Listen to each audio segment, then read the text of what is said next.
Sometimes we get so distracted and discouraged looking for the way forward that we forget about the waymaker. As we are moving through challenges, we can't forget to look up and see the salvation of the Lord. Psalm says, I lift up my eyes to the mountains. Where does my help come from? My help comes from the Lord, the maker of heaven and earth. 121 verse 1.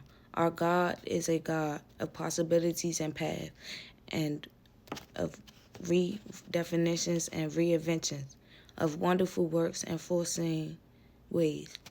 If he needs a road, he'll make one. If he needs to move a mountain, he'll cast it into the sea.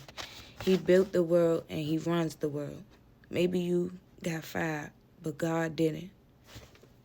And he has the same job he had before you ever showed up on earth. Maybe you don't have a family background you wish you had. God put you exactly where you needed to be. Quit telling yourself you're finished before you've even started. Quit voting yourself off the island before you even played the game. God runs things, and he doesn't check forecasts to see if it's a good time for him to act. He doesn't consult human agendas or political office to see if this would be a good time to demonstrate his power. He doesn't ask about your age or height or experience or education. He wants whatever. He opens whatever way he wants, whatever way he wants to. He is God. So when you need a way made through something that's beyond your ability, put your faith in God. He split this Red Sea for Israel. He made a way for them through the desert. He led them into the promised land. He fed them with manna from heaven and water from a rock. If God made a way for Israel through the sea, if he made a way for them through the wilderness, and if he made a way for water to flow through a solid rock, he can make a way for you. He can make a way for your business idea to succeed, even though you don't have the connections you wish you had. He can make a way past the coldness and distance in your marriage. He can make a way through addiction to a place of peace and self-control. He can make a way through trauma, through betrayal, through divorce, through abuse.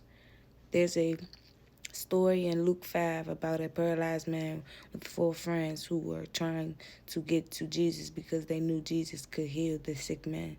The 4 men couldn't get through the crowd that was gathered around the house Jesus was at, so they climbed on the roof, broke an open hole, and used ropes to lower their friend down at the feet of Jesus.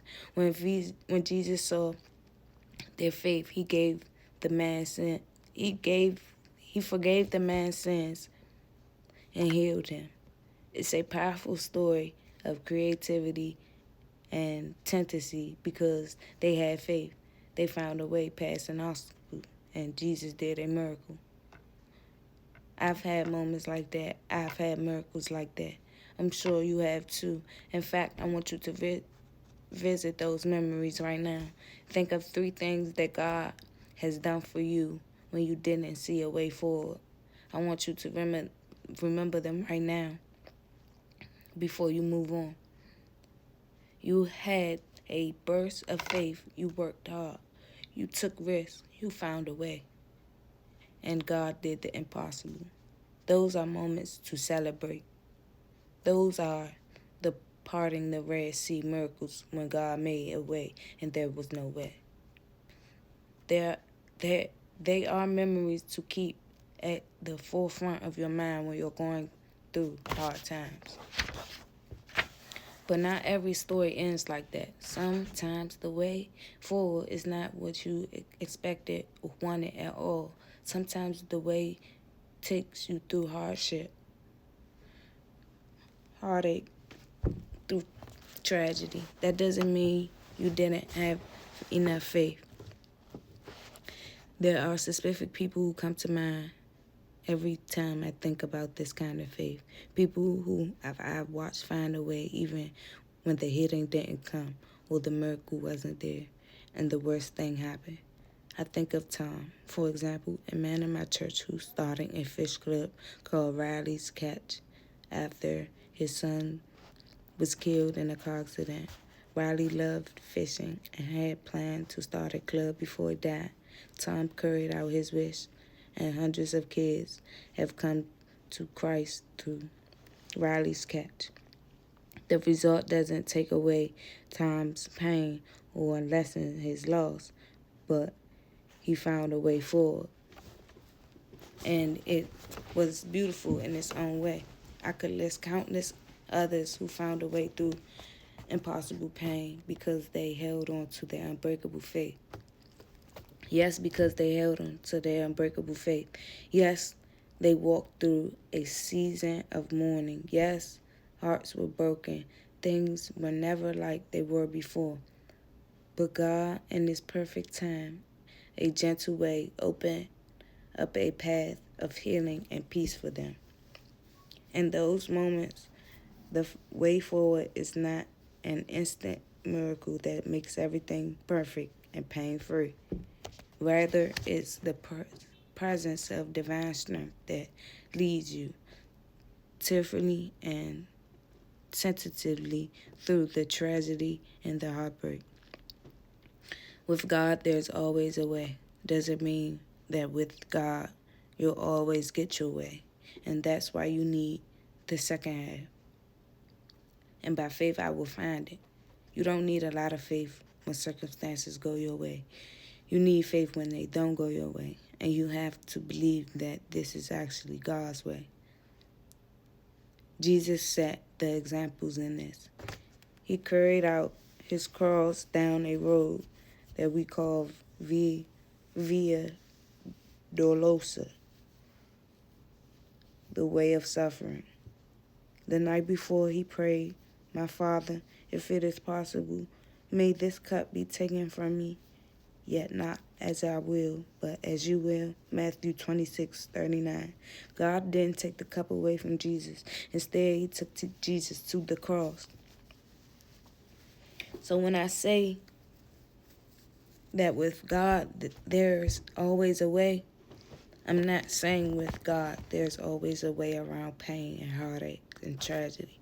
I'm saying there's always a way through whatever God allows you to experience. The Bible says, even though I walk through the darkest alley, I will feel no evil, for you are with me. Psalms 23, verse 4. Sometimes God takes the thing away, and sometimes he takes you through the thing. Either way, he will be faithful, and he'll keep you safe. And along the way, your faith enables you to grow through whatever you go through. I remember one video my friend Rick made that discussed many of the failures that lead to the season of success he's now experienced. He went through all the failed bands and the cross-country tours. He talked about getting dropped from a major record label. He described building a studio in his house only to reach a point where he didn't know how he was going to continue to provide for his family.